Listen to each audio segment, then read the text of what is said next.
Start with Pledge of Allegiance, and I've asked Stan to lead us in a word of prayer. I pledge allegiance to the flag of the United States of America and to the republic for which it stands, one nation, under God, indivisible, with liberty and justice for all. Dear Lord, you brought us together as a board to serve this community and to serve all the residents of this community with a safe, efficient, and strong government to serve your purpose. We ask your wisdom, we ask your strength, and we ask your guidance in all the decisions that we are to consider today and the actions that we are to take. We thank you for all the people that are involved in providing these government services to our residents and continue to show us the correct path and help us in all that we do. We pray this in Jesus' name. Amen. Amen. Thanks, Stan.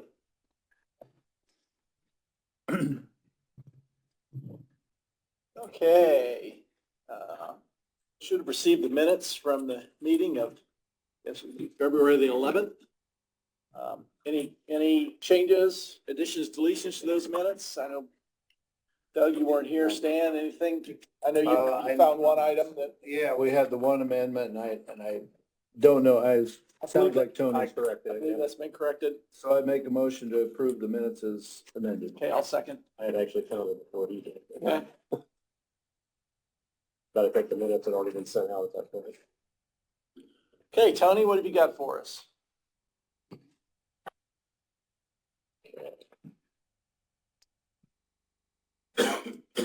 See, Doug seconded that, right? No, Stan did. I wasn't here. Oh, got it. Thank you. Okay, first I have the workers' comp policy payment for Eastern Alliance. And that is in the amount of $100,466. And that's for the annual Eastern Alliance workers' comp policy. I did not stamp your name for some reason. $100,466. I move we accept the workman's comp. Second. Okay, that motion carries. Steve, there's Doug and Stan. And next we have the Allied Weekly Health Insurance claims, which I verified. And that's in the amount of $33,181.34, $33,181.34. Prescriptions were $61,185.42. Medical was $35,406.66. There was some stop loss on that. So after the stop loss, it's $33,181.34. I did stamp the name on that one. I make a motion to approve that claim as presented. Second. Okay, motion carries. Stan, Doug. And the claims should have been sent to you all. The accounts payable claims, and those are in the amount of $514,666.47. $514,666.47. Did you guys see anything on there that you have questions about, or? I'm all right with it. I'm gonna take another quick peek, but I looked at them, but I don't know.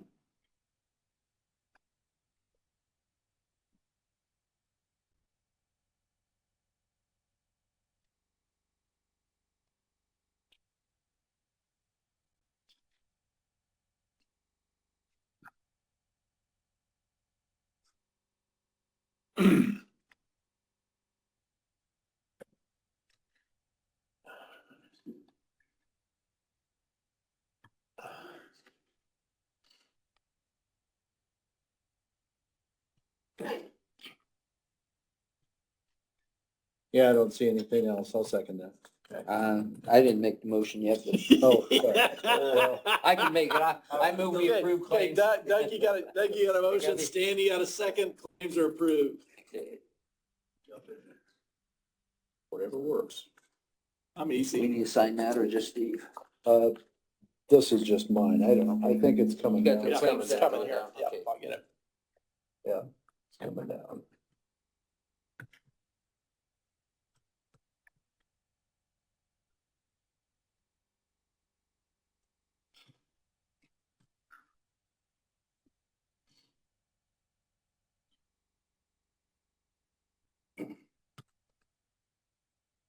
Okay, Tony, what else have you That got is for all us? I have.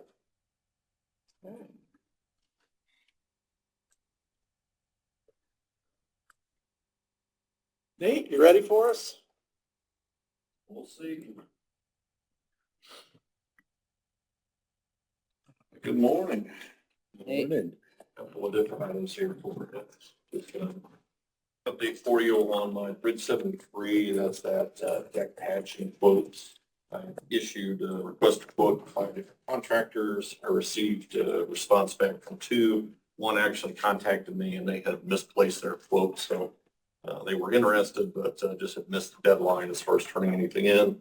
Quotes were received by Milestone out of Fort Wayne, Indiana, and then R.L. McCoy. The low quote was provided by Milestone at $39,956.66. I'm just requesting your approval to proceed with that project here in 2025. I move that, you're talking about Milestone here, right? Yep. Nate? Okay, Yep. I move that the county engineer, deal with Milestone as necessary. I'll second that. Although it does always make me curious when there's that much difference in bids. Yep. No, and certainly the contractor that was not Lowe's, like obviously they had missed something on it. My engineer's estimate was at 66 based on prices from last year. So it may just simply be is that just who's hungrier for that sort of nature of the work. Looking at unit prices, it didn't seem like there was any sort of conflict. It's just their markup on specific items were quite a bit lower. Particularly, and I have their quotes here in front of me. Probably the biggest difference was on some of the expansion joint, $190 a foot versus $31 a foot as far as doing the expansion joint work. It's sort of a unique piece. There's undistributed quantities of epoxy reinforcing bar if we end up having to replace that. One's got $10 a pound, the other one's got $1.50 a pound. And maintenance of traffic, $15,000 for maintenance of traffic on a rural road versus $2,384. So you got a large round number versus a kind of down to 46 cents on the other. So that just depends on the nature of that. And other contractors, it wasn't a large enough job to justify them putting a quote in. That's why I asked 5. We only have to ask 3, but I asked 5 to try to make sure that I got coverage and didn't want 1 quote. I still only got 2 though, which is unfortunate. I may have to ask 6. I don't know. We'll see in the future. But yep, Very good. that's it didn't seem too outlandish, and that's why I wanted to make sure I brought those. But no, very fair question, Stan. Okay. Next, I've got the bid opening for Bridge 44. This is the bridge and deck overlay. Bids were due by 10 a.m. today. I have 3 bids here. So we'll just start with the first one on the stack. It's Pioneer Associates out of Albion, Indiana. Where's Bridge 44 located? This is 200 west, just south of 224. It's one we had done a cleaning project on during the secondary inspection that Brad and I did. There was significant delamination on it. And so the intent is to mill, hydro demo, and do a rigid deck overlay on that project. You had too much delamination to make it worthwhile to patch. And try to do a patching on it just really wasn't going to be effective. So the intent is just go ahead and bring that up. It'll actually address a little bit of a bump. That's the nature of how the road was chip sealed next to the bridge. So this will actually kind of correct that bump there. So again, Pioneer Associates out of Albion, Indiana. Their quote is for their bid is for $136,245.40. And the acknowledgement of addendum number 1 is what? Yep. Next is from Milestone Contractors out of Fort Wayne.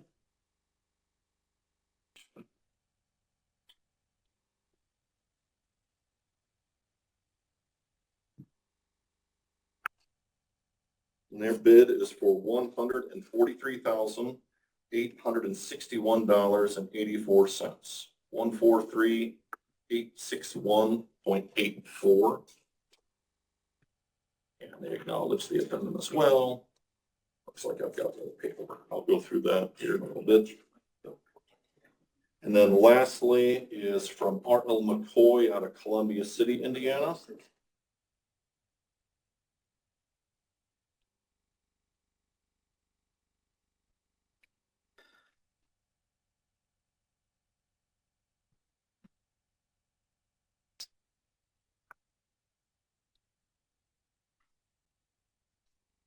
bond.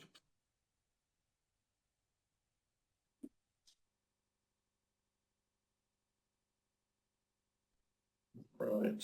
Their bid is for $138,035.15. 138,035.15.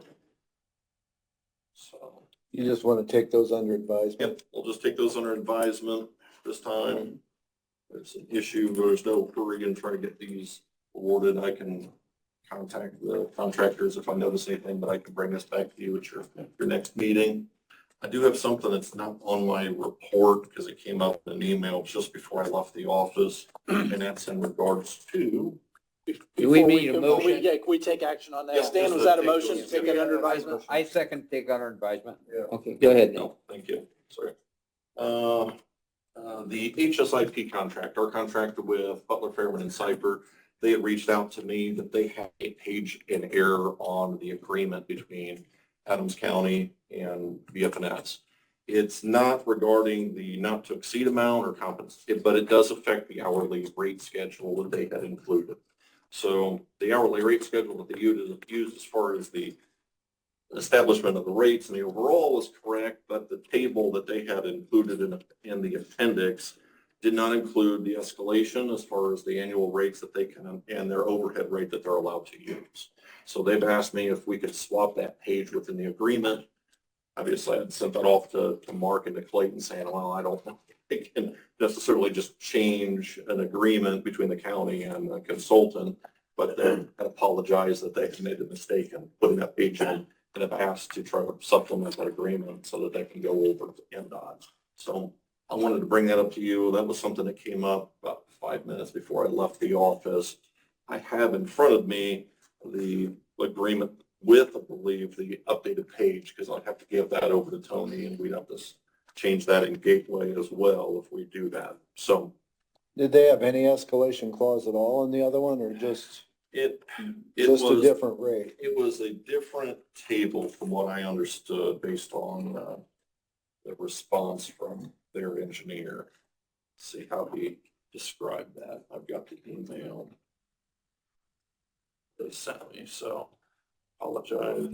I wonder how significant that could affect us. It wouldn't change, again, it doesn't change the total compensation. It would just change what they're allowed to change between year one and year two. As far as their hourly rates, they still have the same ceiling.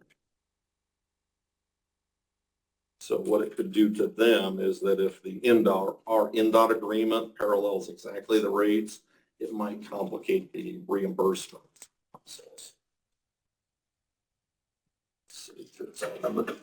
Yeah, there's the escalation billing rates. So it's this page of the agreement. What are you thinking, Slade? I don't, it doesn't materially change the agreement. I mean, if you guys are okay with that, I mean, Nate has the previously executed copy by all of you that you previously approved. So it would just probably for the record's sake, a motion to reapprove with the correct appendices would be sufficient. And then Nate can get it back out to NDOT. It is a modification to the hourly rate schedule in Appendix D. Probably not something we would have even paid attention to when we approved the contract. It is just how they're going to bill their hours against the rate schedule, and there's no changes to the individual consultant payments within that. So it's something that NDOT reimbursement forms that I would fill out would be included, but I just need to make sure that this, because it is the agreement, I want to make sure that those changes only show up that you see them. So, and I apologize, it would have been on my report to you, but it all came up at the last minute between NDOT and them. So would a motion reflect an amendment to the other contract, or would it reflect a new contract? I would just say that it's just an amendment to, and not even, For the record. not even an amendment, just a correction, motion to approve the presented contract with, and it's not even a correction to the contract itself, it's just the proper exhibits are now attached with Appendix D being properly attached. I would make that motion. Second. Okay, motion carries. Stand, Doug. I'll give this report to you. Tony, you got all that? I think I got it. And I'll give this to Tony. Play the video back. Yeah, when I get there, look at what you have, I'll reword it if I need to, but I think I got it. All right, perfect. And that was Butler, Fairman, and Seifert. Yep, perfect.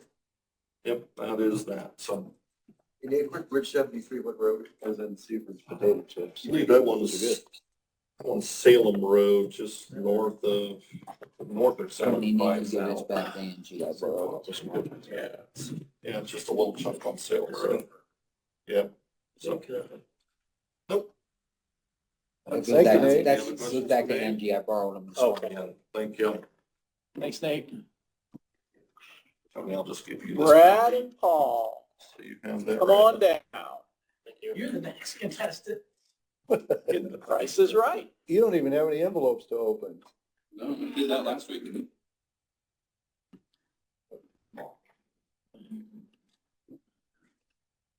I'll do that first.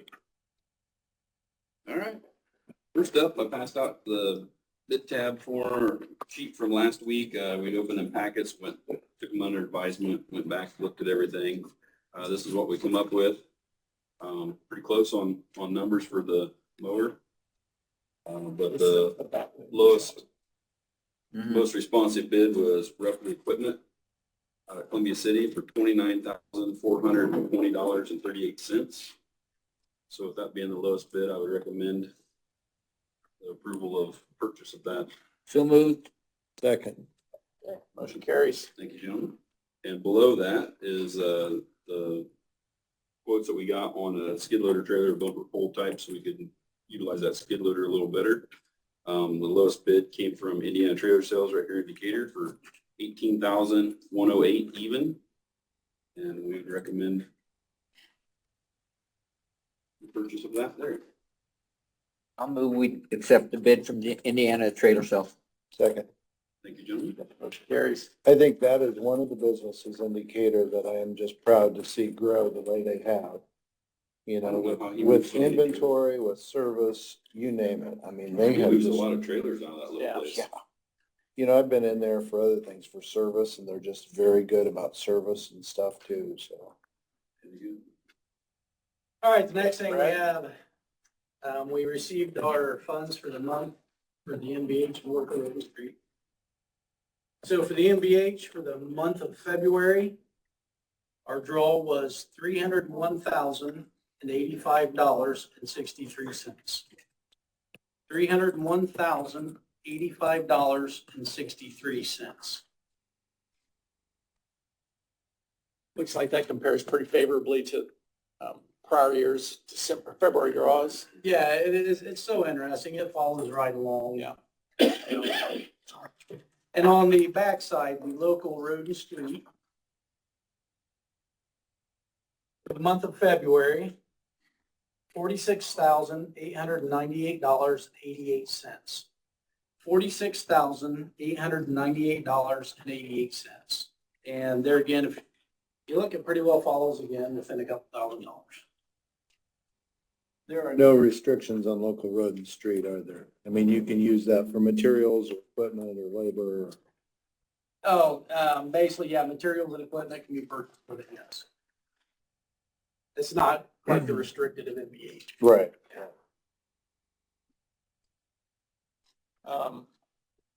Let's accept that report. I make a motion, we accept both the, local road and street and MVH report from our superintendent. Doug, Stan. Motion carries. Next, we have a couple permits. The first one is from Indiana Michigan Power on 1100 North, just west of 200 West. They're working on one pole there, and they're adding some stuff to the pole and possibly something like right beside the pole, but it's just the one. They're adding, oh, that was kind of interesting. I did learn something. I don't know if you've noticed some of these poles they're putting out now, I don't even know how to explain, almost looks like a street light that sticks out off some of them. Have you noticed that on the electric poles? And I told you earlier, it's the communications antenna. I never knew for sure, but it says right in here, that's what those are. I never knew that. That's a communication antenna. Yeah, I've seen those too, and I Yeah. wonder what, yeah. Yep. These are two different companies, by the way, so Do you want two separate motions? yes. I make a motion to approve that pole replacement. 1100 north, 200 west, right? Yep. Yeah. Second. Okay, motion carries. The second one is from Atco Telecom, doing business for Brightspeed. So it's probably a subcontractor. They are, oh, sorry, let's do this first. Pickle Road between 000 and Eagle Road. And just so you know, Eagle Road, it's that little road there in Monmouth that just goes over the 8 Road.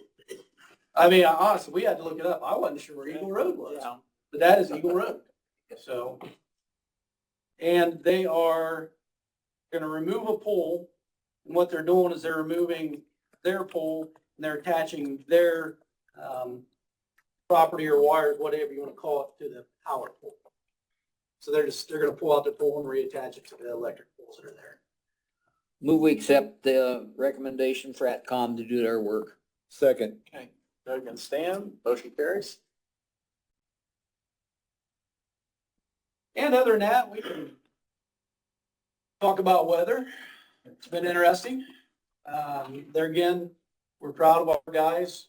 You know, yesterday came in and worked 7 to 8 hours, depending, on how soon they got done with their routes. It's been a busy last couple of weeks, but I'm proud of everybody. They come in and been starting early and working with the conditions that are out there. Could be worse. Help us understand, when we get a call or from the public's perspective, what should they expect to see out there after the roads have been successfully taken care of, treated, whatever, either after an ice storm or what is kind of the level of expectation you have for those roads to be Okay, taken care of? yeah. So there again, it was a weird weekend. We got rain, we got snow, and it melted, and then we got more snow. So a lot of people, what they call the roads now, it is kind of icy, but we call it hard pack. It's that snow that got packed down. It's hard, and with these temperatures, it's not going to go anywhere for the most part. So we call that hard pack. And with the way the roads looked at the start of the day yesterday, yesterday the sun come out, and we think these roads look really good now. You've got hard pack, you've got clear spots. You've got hard pack, you got clear spots. And a lot of that's the way the wind blew across too. So we sent them out yesterday. They went out and scraped off what they could, and then we put salt sand down. And it was interesting, at the end of the day yesterday, some of our intersections were clear and some had hard pack on them. And it's the way the wind blew and could come across.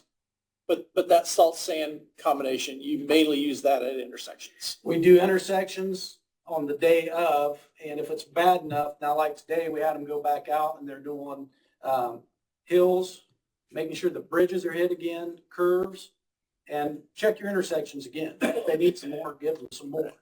So there again, for what we had, we think this looks pretty good. And honestly too, and I invited you out. Right. When we go check the roads, if you guys ever want to ride along and see how we determine, it's basically a go out and you apply the brakes at a normal rate and then give it throttle. And then you do the old stop on the brake and see how you slide.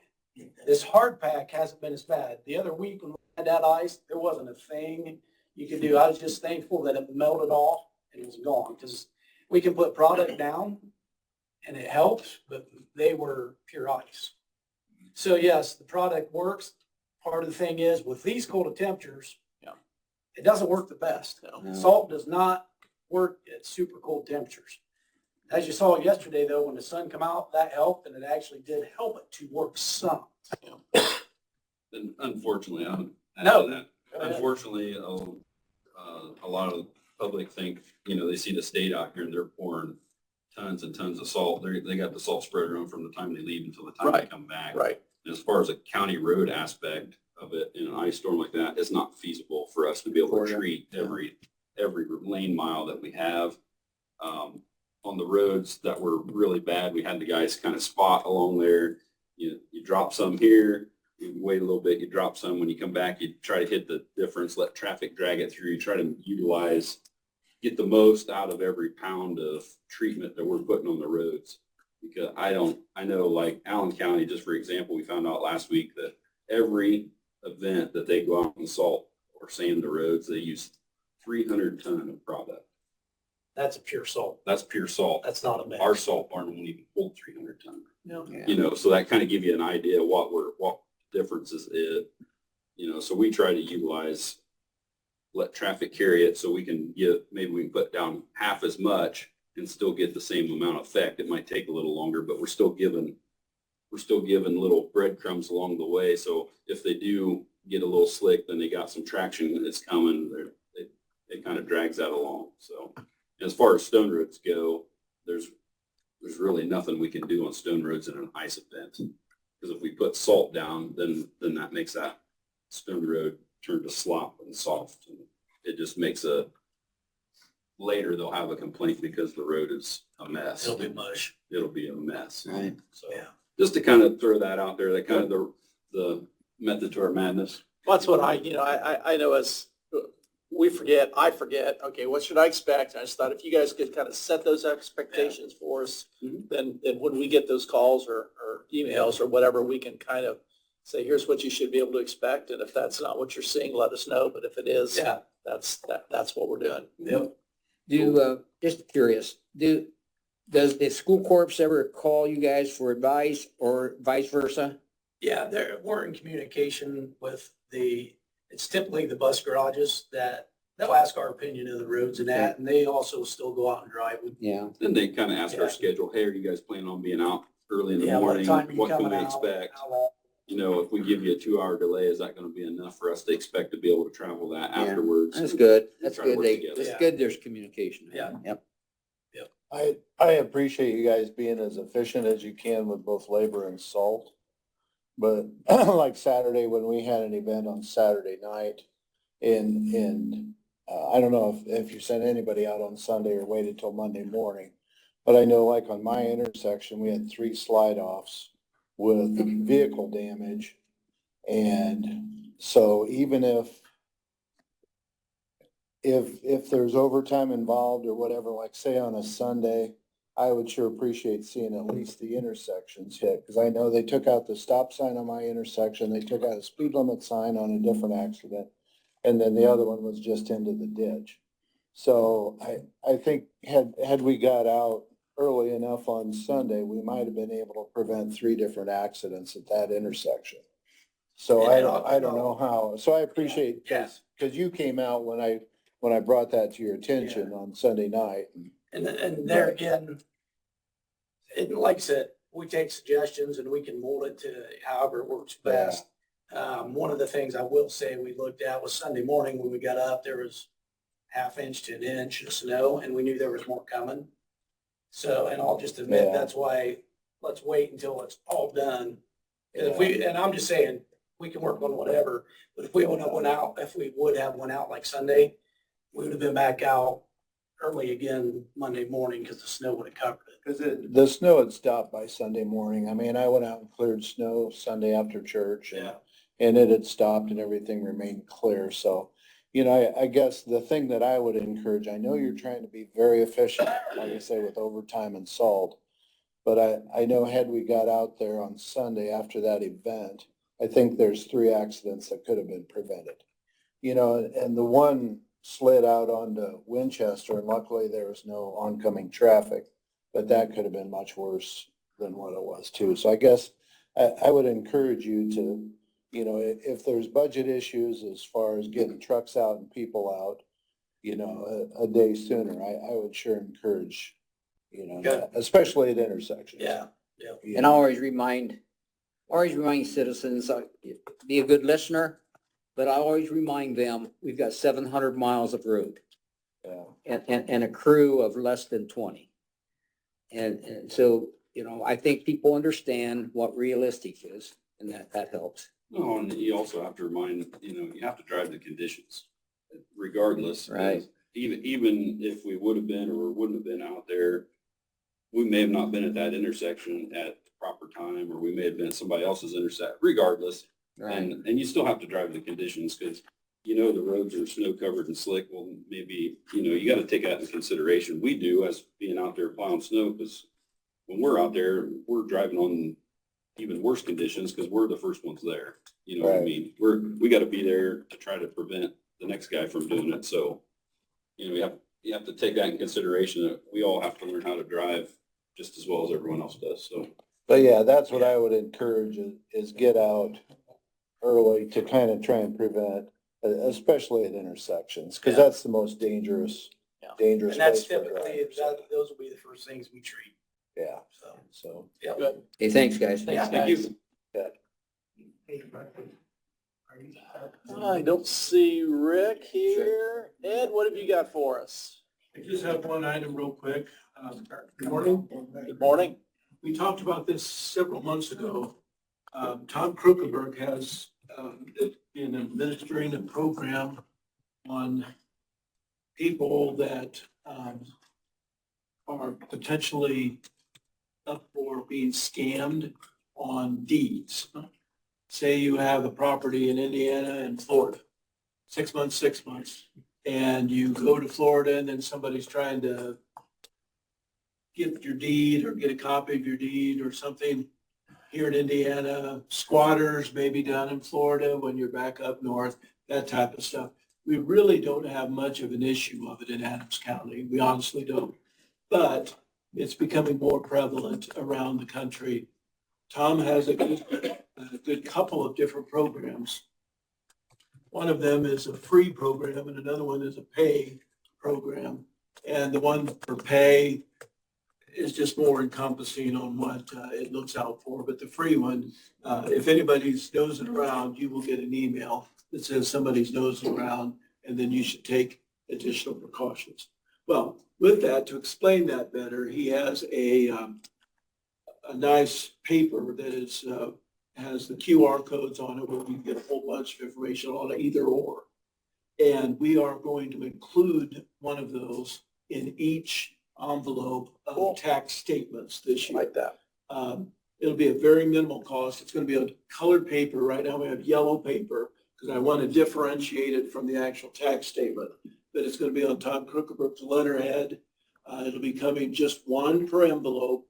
So if you have 5 properties, you get 5 tax statements, you don't need 5 of these yellow things. But we already have it set up. There'll be a slight additional cost, but very minimal. But I think it's a good service. Tom is going to administer it. It's just a good service to have for our citizens. Didn't we have a program that offered some protection? I think Tom came in and presented that one, so I assume this That's what is we it. talked Tom about. came in several like months ago. this is mid it. to late last year, presented Yeah. this. And we just talked about it, and I talked last week about our L&D Millmasters, our Iron Mark, and we had it all set up with L&D, and now we have it all set up with Iron Mark, and Okay. it'll be out this year. So Good. okay, that's Thank all I you. have. Thanks, Thanks, Ed. Ed. Thank you. Thank you. So won't be surprised when I get a yellow sheet. At least Yeah. it's not pink. Yeah, and especially don't come And to you me can and be go sit assured down. your tax statements will be in there also. Good deal. Thanks, Ed. Rest easy knowing those will be in your Tax tax will be statements there. will definitely be there. Shelley, what have you got for us this morning? Good morning. Good morning. Morning. This is the first time in front of Doug and- Hey. Yeah, better mind your P's and Q's. I know. Don't lose any sleep over it. We're freezing over the courthouse, by the way. Oh, is that where Rick's at? I guess he's not here. I wonder if saw, he's working on something. Myers, you know. I figured he was working on some kind of a crisis somewhere. Okay, Clayton, I'm gonna give you the contract. He's got specific instructions to make sure it's either too hot or too cold. Well, the thing of it is, it's always the clerk's office. Everybody on the other side is warm. Wow. Even the hallway's warm. So I Wow.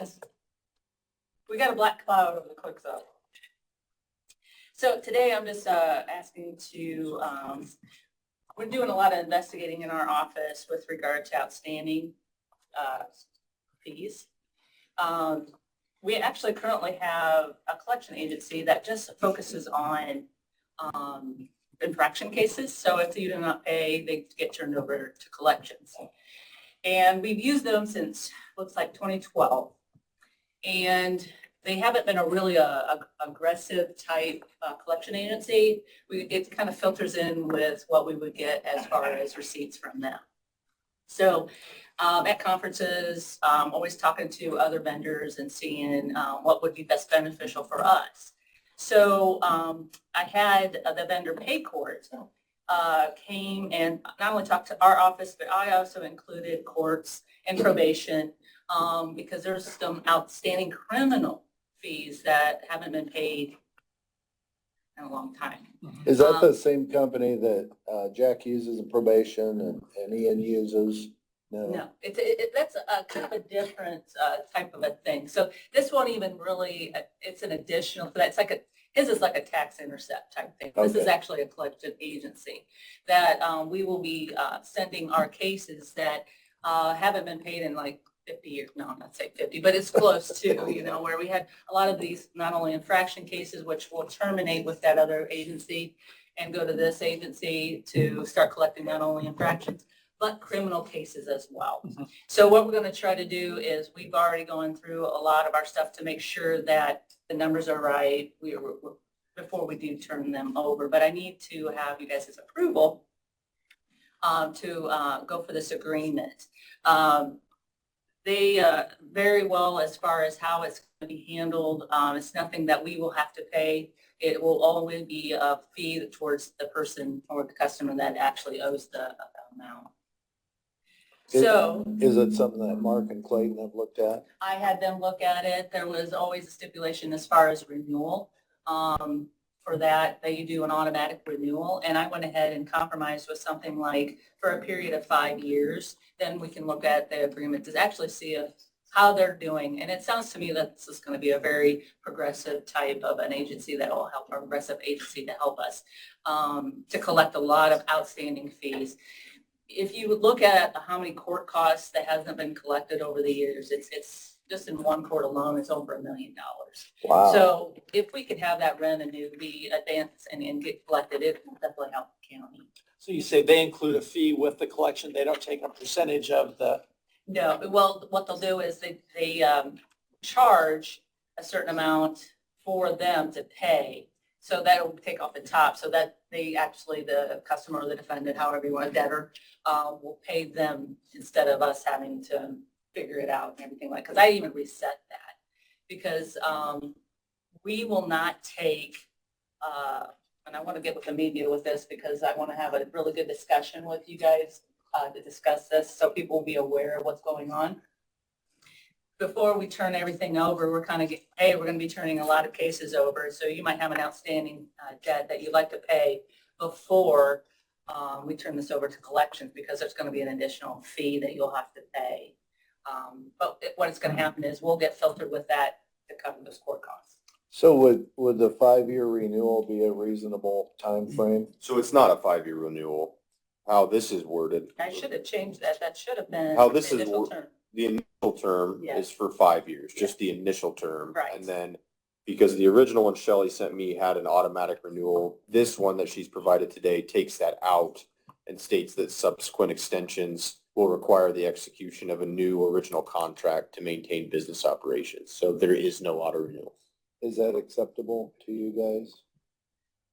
Yeah, Yeah, I don't, you know, Mark usually hits that renewal stuff pretty hard. Usually you go for a year at a time, but is 5 okay? Five feels pretty long to me, guys. So we really don't Yeah. go through I- but- Can you lower that, Clayton? Well, can I interrupt 1 second? Our Eagle account that we currently have was automatically. We never had to sign a contract since 2012. So that was automatically renewing without actually, Eagle Collect, who is the collections agency that they use now. Was that a 1 year? I would assume that was an auto renewal type. Contract and what the termination provisions are. And yeah, exactly. So the Eagle Collect is probably one that's auto renewed, but it's probably auto renewed every year. You have to be careful because we Right. don't want, An auto renewal year to year is normally okay. I think Mark and I generally agree to that at least. But whenever you start renewing terms and we have a set term here of 5 years, that locks you into a contract for a very long time. But they did state if we give them a certain amount of time, is it a 30 day or 90 day? I can't remember well. Eagle, I reviewed the Eagle contract That and they we just can require, terminate. they just require 30 days notice anytime. And then it'll, During the term. yeah, Yeah, and that's fine. That's probably why we did that, because as long as you've got an ability during any renewal term to terminate within a certain period of notice, then you can change vendors. Are we replacing Eagle then? Yes, What was have we given them notice? not yet. I was waiting to get approval for Paycor first. So when does Eagle renew? It was like it's automatic. So what we would do is give them, I think it's a 30 day. I think that's yeah. what You Clayton just had have to said. provide them a 30-day 30-day notice notice. pursuant to their contract. So like Eagle, we don't pay Eagle anything, right? No, they just charge the debtor. So where's this firm located? Out of curiosity. The new one? Yeah. Is out of Illinois. And they've already have a few counties here in Indiana. We could just let them both run side by side and see who collects first. If we're not paying them.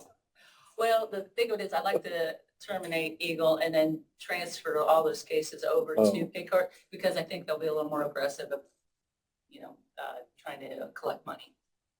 I'm kind of surprised that they are willing to bill the debtor instead of taking it off the top, because how many people are they not going to be able to collect anything from? They That's- make payment arrangements That's sometimes too. collections. Yeah. That's collections work. Yeah, right. That's what But I'm kind collection- of surprised that they don't take it off the top first. Just like any collections attorney, they don't charge Yeah. their client. They're taking it all from the debtor as well. They can get them. It makes them work harder.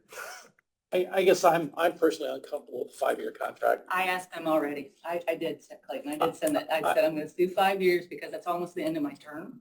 That way the next clerk can decide if they want to, it's almost to that point. It's not quite. I would like to see 3 years or less. But I don't know if they've got relationships established with their clients to where they're garnishing wages or to where they're trying to find these people. I guess I kind of understand why you'd want to have a longer term relationship. Well, know. if you got a 30-day notice and they're out, you don't need any term.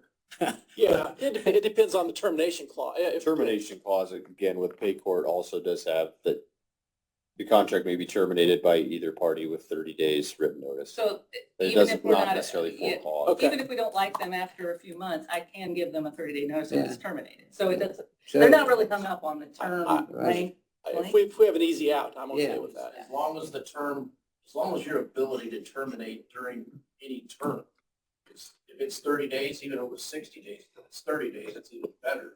As long as it's 30 days without cause. It's 30 days without clause, and then you just have to provide them with an additional 120-day collection period where they can still wrap makes up, they sense, can, too. they can still wind up their collections. If you're looking for a motion to take Shelley's recommendation, I'll make that motion. I'd second it. Okay, motion passed. You want to use that one? I just You wanna need your use this one? signatures on that. Let us know when you get that $1 million in. Wouldn't that be awesome? Then we can. No, I have. Yeah. Does it just require 2? Yeah, they did, that's how they had it spaced. I guess they all can sign underneath it just to have approval from all three. Maybe just even, you could probably just like scribble in another box. Yeah, they didn't To make have all another three. box for a third. Or just have one signed. I think if you just want to have Steve sign with the approval, that's Oh, yeah. fine. If that's okay with you. That's fine. honey. Okay. Save the ink.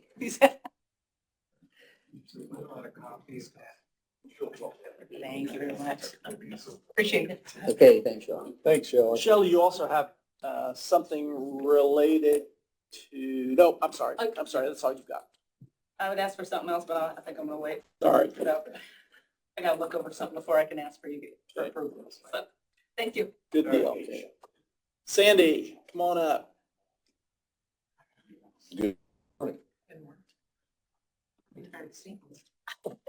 Not so much. Yeah. Thank you. Thank you.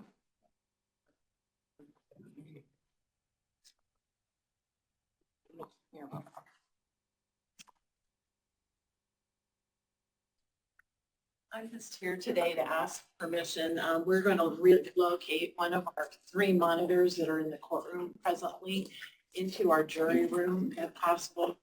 And it'll require some rewiring. And so I have that estimate room ready. That'll be $5,824.05. And we're going to use our circuit court budget for maintenance for that. I thought we needed to get permission if we're going to spend over $5,000.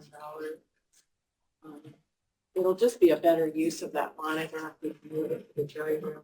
There isn't one in there presently, so I think like attorneys could use it, prosecutor or somebody's in jail. If we have a jury that wants to review a video that's been presented during the trial.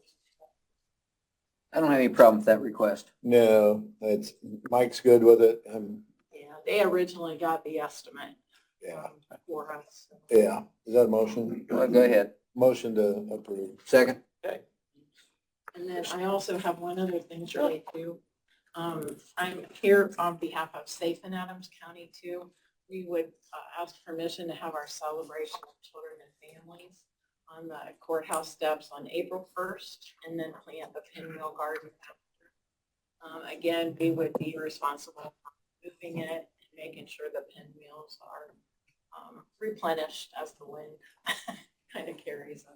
Yeah, I think that's what kind of happened last year. They were still out there when we were mowing lawn and we had to mow around them, but yeah, if they end up getting removed in good time. So, yeah, Sandy, could we set a date when those would be removed by, or when do you think would be a good time for us to Usually say? April is actually Child Abuse Prevention Month. Okay. So they're usually out there for the month of April. Okay, If you would like them pulled sooner than that, we could do that too. I'm not sure No what the mowing likelihood. schedule is. We'll be mowing grass by mid-April, Um, usually. What's the date of the program? April 1st at noon on the courthouse steps. I mean, if maybe grass won't grow that fast. Well, I'd say no I'll keep later, an eye no on it. later than May 1st. Can we do that? Okay. Okay, I make a motion that we give Sandy permission to work with the pinwheels. okay, Second. okay, motion carries. Group called Safe, you said something? Safe in Adams County. April 1st at noon. And what does that stand for again? Supporting all families every day. There you go. Yeah. Okay. Well, Thanks, Sandy. I know last year I went, it was just a very good program. So thanks for doing that. And we're hoping to. We have a carnival set out at Riverside on April 26th. And Drug-Free Adams County is going to combine with us. We're going to do a resource fair too, along with the carnival. So hopefully that'll get out to the community. Very good. Good, Thank thanks, you. Sandy. Carnival, at what location? What? Riverside. Where's that? Oh, I can give you that information. I don't see Mark Wynn out there. Looks like we got a couple of items for him, but he's not here yet. We're running a little ahead of time. Trey is here. Thanks, here. I'll get that to you. Yeah, I don't have Trey on the agenda. You wanted this say briefly. Okay. Mark, Clayton, what have you guys got for us? I think we've got an ordinance that will come next week that has to do with the vacation of vacating certain houses. There apparently was an ordinance that vacated a couple of alleys back in 1982. And whatever the reason, that didn't get reported. It shows on the plat book, some title companies catch it, others don't. It needs to be cleared up, so we'll come back with an ordinance that'll clear that up. It establishes where that property referred to the joining owners. That can be cleared up in 1982. That was well ahead of my time. That was 3 years before I graduated high school. So, 10 years before I was born. I know we've got a lease. You're just a kid. We'll bring in a lease for the transportation garage. I think that's getting finished Right. up, so we'll roll into a lease with them. Is that building done yet, or we're close? Stan, we're not in there yet, are we? The I'm transportation not guys? sure. I bet we're pretty darn close, and I haven't stopped by to see, but So that'll be at least between the Board of Commissioners, because that's how you. Picture on paper, it looked pretty close. Adams County Council on Aging. Right. So probably set it up as a 5-year lease, with no payments, but, you know, subject to renewal. They have a right to renew it, and, we'll see how that goes. That'll clear up, I think, just the bookkeeping that we need to do. I think like Tony just said, and Mark relayed last time we spoke, that they're just waiting on hookups for that building. I think that's what Mark said. Yeah. Well, five years with our own intergovernmental agency, and there's no rent. So I'm not too worried about that one. Watching there. Hey, Shannon, what have you got for us? Pay attention. Shannon, nothing? Okay. Mark's still not here. Trey, what have you got for us this morning? Come on in. You're good. Good morning, Adams County. Good morning. Be real quick, just some numbers for you guys this morning.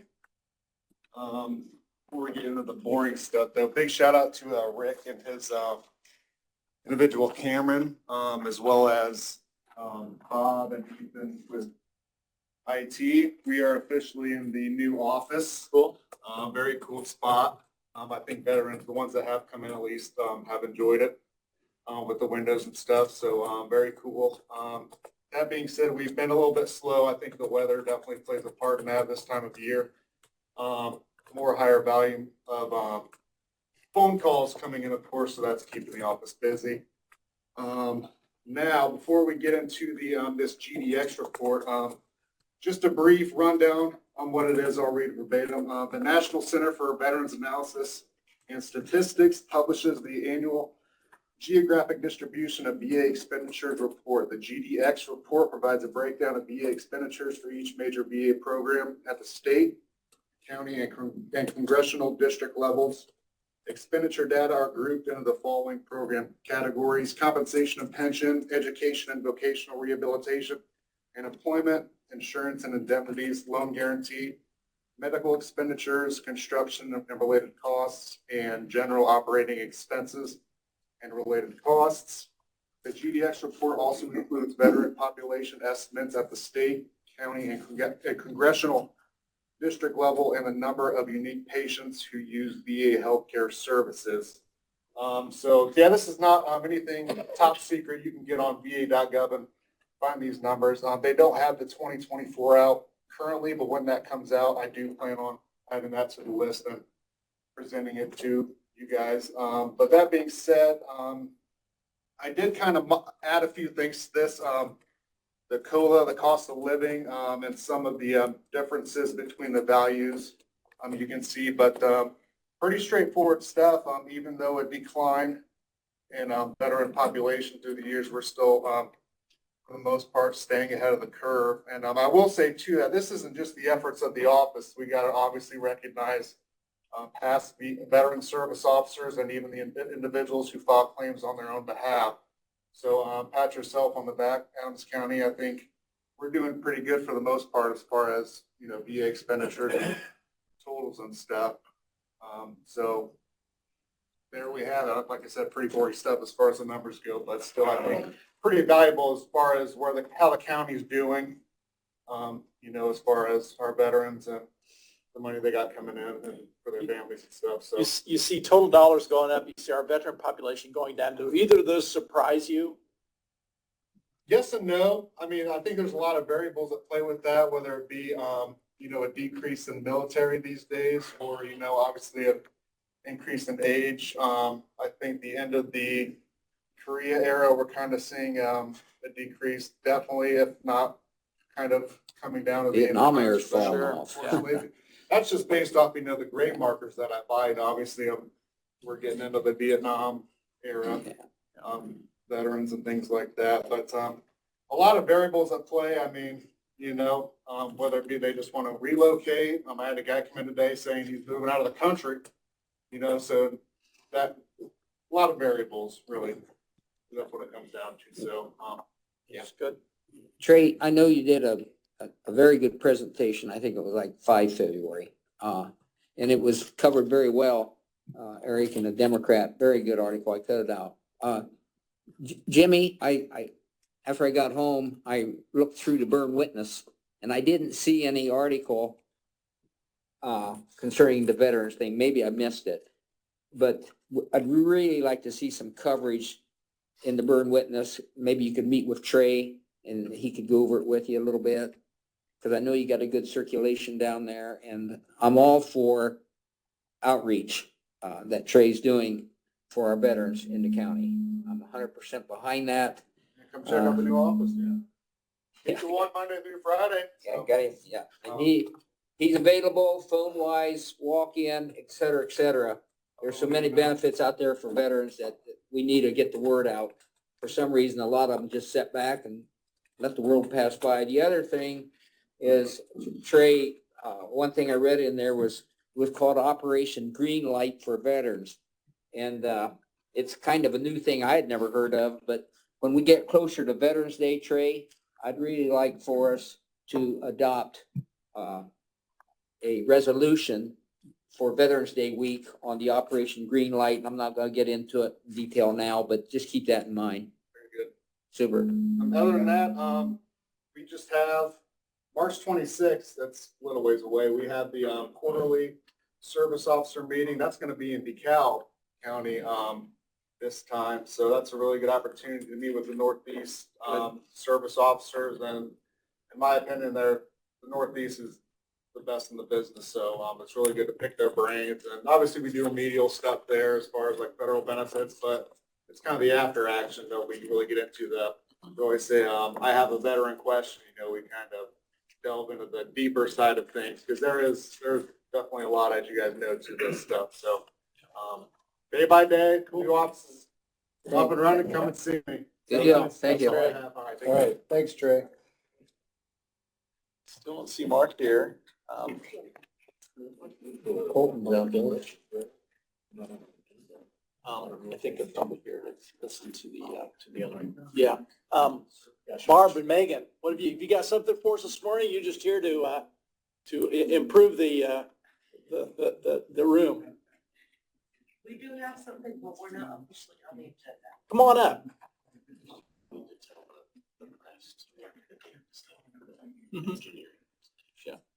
Sheriff, you might need a little help into this.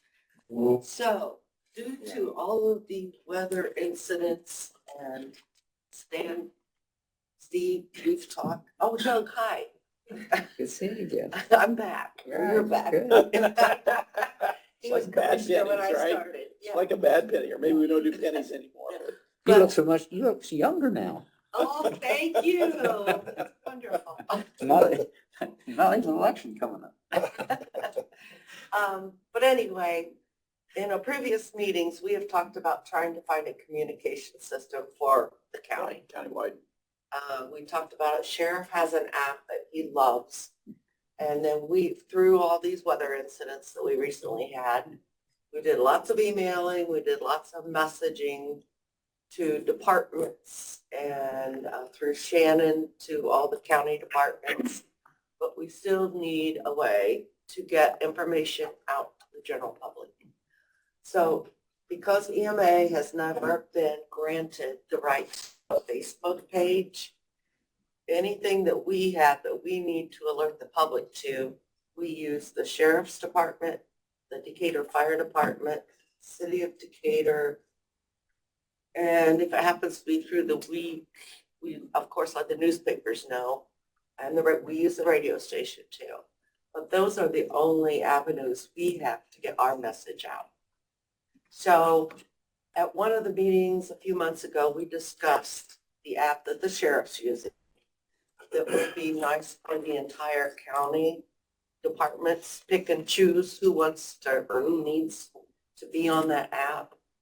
So we have the gentleman's information, and he said anytime we want to set a meeting up with him, he can either come here and do a demonstration, or we can do a Teams meeting. But we would like the commissioners to be involved in that, to see how that app could work, not only for EMA, but Shelley's department, yes. There's several departments that need to I'd get love to see information that. out.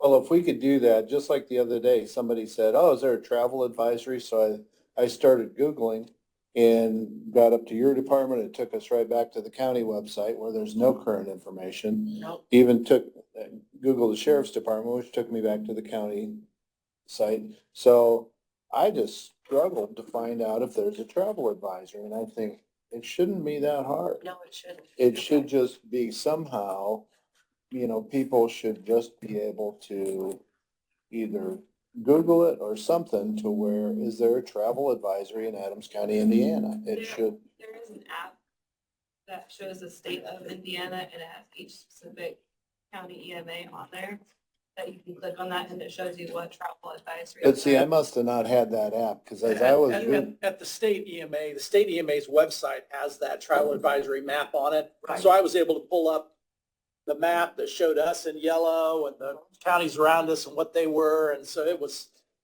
I thought it answered my question. But as you know, in addition to travel advisories and all kinds of other things, I wish we had a way to communicate effectively with our residents. Sheriff, thoughts on that? Yeah, Sheriff Branham, Mike Branham, he's a retired sheriff from down south. He works for the company now. And this app was developed for sheriffs at first and city departments. They've expanded now for municipalities and counties. So it'd be one app, but we could have it made up that every department has its own little tab within it. So, and then the department heads can give permission on who they want to be able, what they call post information. Mine is set up to where people can have comment back. Right. So you don't get into these We don't need political that. matches and everything else. It's strictly information out, but everybody could have it. So during elections, if she needs election information put out, great. The health department could put out stuff about clinics. It's a very nice setup. So what we're asking is to have him come in. I will request him come in person, and he can do a demonstration of how it can be set up. It's totally customizable to what our needs are. And then we have it. The upfront cost is a little expensive, but then after that, the yearly maintenance is not so bad. But I believe it's a great function that people can reach out to. You can't force it on, but people sign up for it. I have probably well over 1,000, if not more, people on my app, and it works. It really does. So if I'm on your app and you send out a post to it, do I get a notification that says I can sheriff send it to posted all or? users. Okay, I can send it to, I can set up groups or just my sure. officers, but anybody who signs up or under all users, then yes, you get that push. but you have to sign up for it though. You do, but they provide media blitzes, cards, advertising. The company provides all that to you. It'd be a push where like, if we could get it set up, and we wouldn't be able to get it set up this fast, I don't think, but like before the 4-H fair. So you have a booth there and you have all that stuff. You help people set it up. I have stands and stuff I still pass out and set up at different talking events. So it is a nice feature. And like I said, it's totally customizable. All the type of information that you need to put out on it. You can have it static there all the time, but then if somebody needs to push out another message, you can push it out. It's very simple. Sheriff, I could show them. I have it on my phone. Well, It if was you nice want to to, have the notifications for the weather. It really Sure. was. if you want to have the guy come in, you know, and Do we want to set something up after hours, after a Tuesday meeting? Or you could have it come in right in the meeting. You know, I'd love to have the media here to cover it. Might as well just check with Tony and get it on the agenda. Okay. Thank you. Thank you. Hey, Dan, what's that lead company called? What's it called? I'll get you the full name of it because I just know it as a sheriff app. But it might be. I'll get you the name. All right. Thank you, Barb. Barb, before you leave, any updates on either bird flu and or drones? Have things kind of quieted down on the drone front a little bit? On both avenues for Adams County, they Right. quieted down. Okay. And we know Jay County is still having issues with Right. bird flu, and Mercer County, Mercer County, I Ohio. believe, Yeah. Washington. In Dark County also. Dark County. but Adams County you're not aware of any more bird flu issues and or no more. And we contact BOA frequently, not every day, but 3 or 4 times a week. Okay. You know, Thanks. anything new going out there we should know about type thing. Good, Okay, good deal. thank you. Thank you, Bo. Thanks for what you do. Mark, come on up.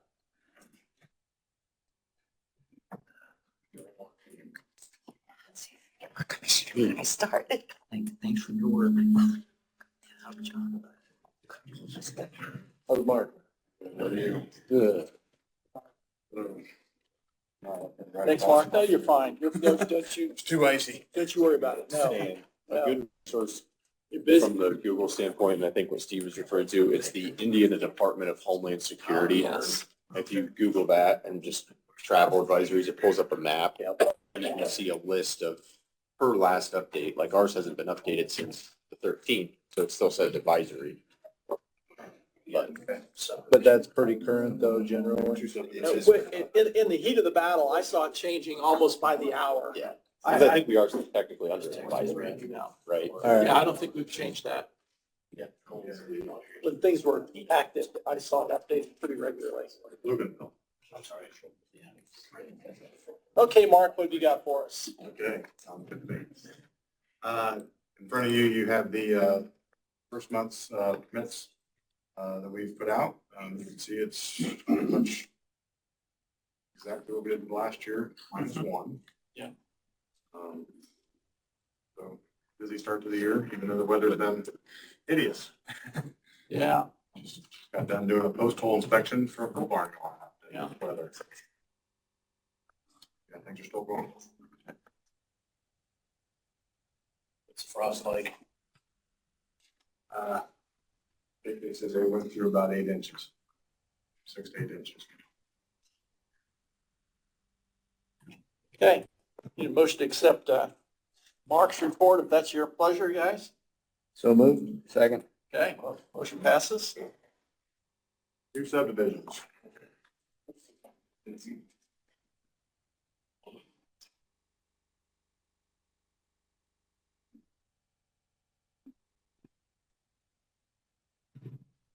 Through this weird one, but it's really just a replat. And all that's happening is they're exchanging, at the end of the day, this and this. Because right now, this is part of a different tract, and this is part of a different tract, and they're taking this one from here, putting it to there, and this one to there. And a swap. Access to all, They're cleaning it. everyone got access, right? Yes, everything still has same accesses, it just made more sense. for Different everybody. shape, right? Yes. Motion to approve. Second. 27. 27 and 900. 17. So did you get that? 19. Doug, motion stand Yeah. second. Yeah, okay, I'll move we You know which approve, subdivision it is, Tony? Tony, I move we approve this one. Hold on. Where it's at. They call him. That was the, Good at baseball. Was that whip? The replat, was that the replat? Yes. Which year? That's the Gulf T Shelter subdivision, and it is this rectangle turning into 3 lots. That's the location. We are on 450 County Road south. 450, 150 east.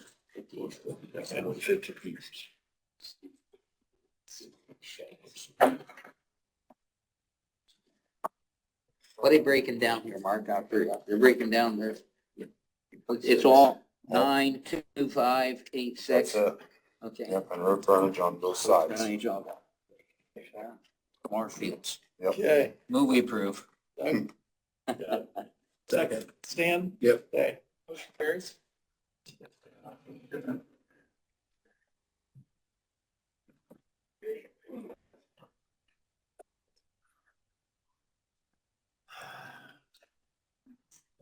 You're done, Bruce.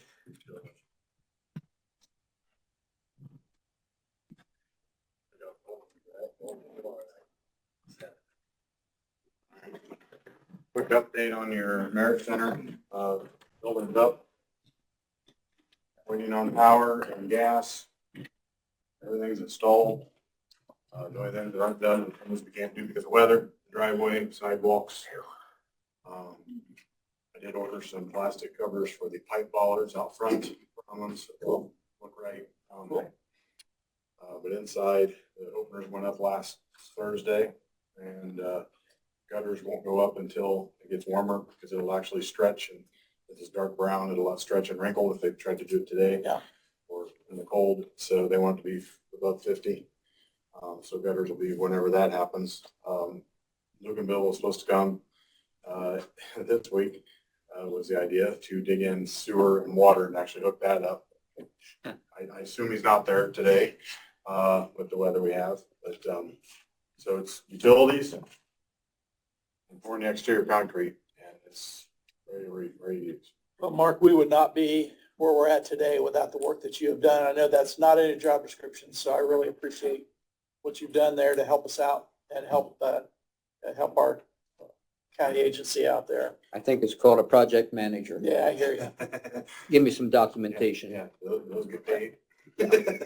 But They should. it's gone well. I was on the roof last week because had to put a flashing on the plumbing pipe that went up through the roof.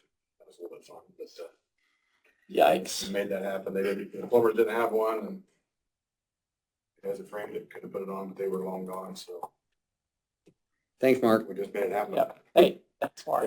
Yep.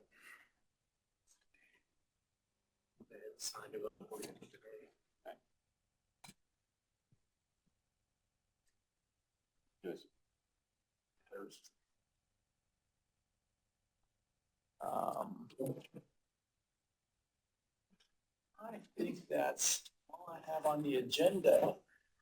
Anything from the public, part of the regular meeting here before we move into kind of an after meeting discussion? Stan, Doug? Motion to adjourn. Second. Okay. We're adjourned.